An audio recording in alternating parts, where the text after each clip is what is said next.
Hi, my name is Mtabisim Lauzi. Most people know me as T only because the M in my name is silent. So people went from Tabisi to T. I guess that worked for them. I was born in Zimbabwe, raised in Zimbabwe, and came to the UK when I was around 10, I believe. And since then, I've been here for roughly a decade and a half or so, around there. I'm from a family of five, including my mum and dad. I got one brother, one sister, and a half sister in Malawi as well. I'm not sure if people know much about Zimbabwe, but we had a dictator called Robert Mugabe. He wasn't really looking after the country very well. So inflation started to rise a lot. There was droughts as well, which didn't help the situation. So my mum and my dad, I'm not sure what made them finally decide to try and move our family over to the west, particularly England.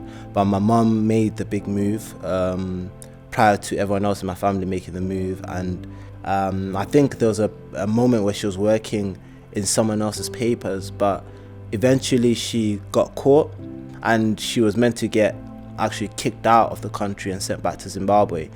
But lucky enough, she won that case and she was given papers and the right to stay in this country. So straight away, she moved me and my sister to this country to come and join her. Things were actually tougher here than I thought.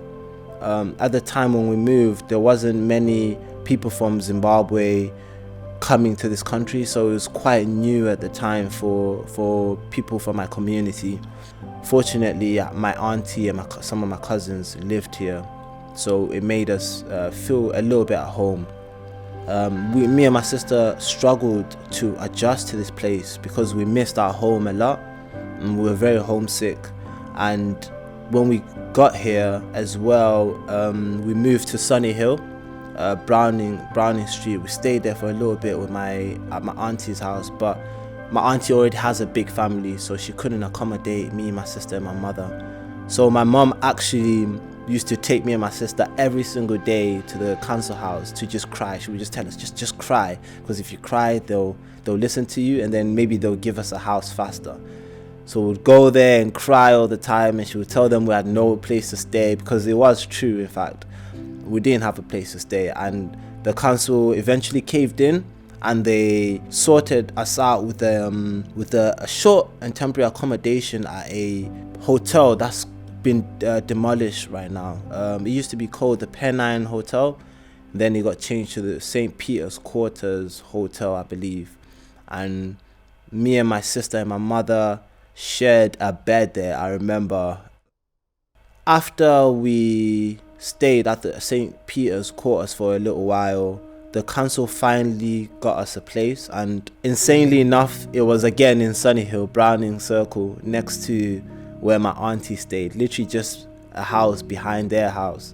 But the time that we moved to Sunny Hill hadn't been gentrified as much as it has now. So, a lot of Derby wasn't gentrified, so there was a lot of different communities that were very segregated to other communities, and there was a lot of divide, there was a lot of tension as well that happened. Most of the time, me and my cousins would be hanging around the area in close contact with a lot of gang members, a lot of people who were actually doing a lot of crime around the neighborhood.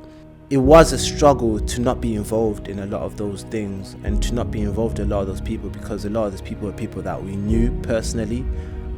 The community center, in a way, became our refuge earlier on, but there was a bench around the corner where a lot of the people were involved in gangs and stuff like that would chill.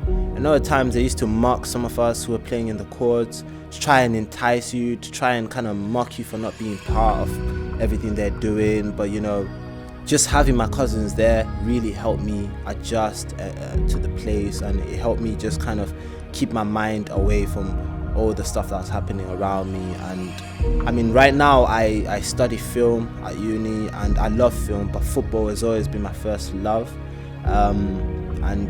It's kept my mind clear and it's kept me away from a lot of bad things that I could have been involved with, especially growing up in such a rough area as well. Now I've got friends all over England. I feel like Derby's my home now.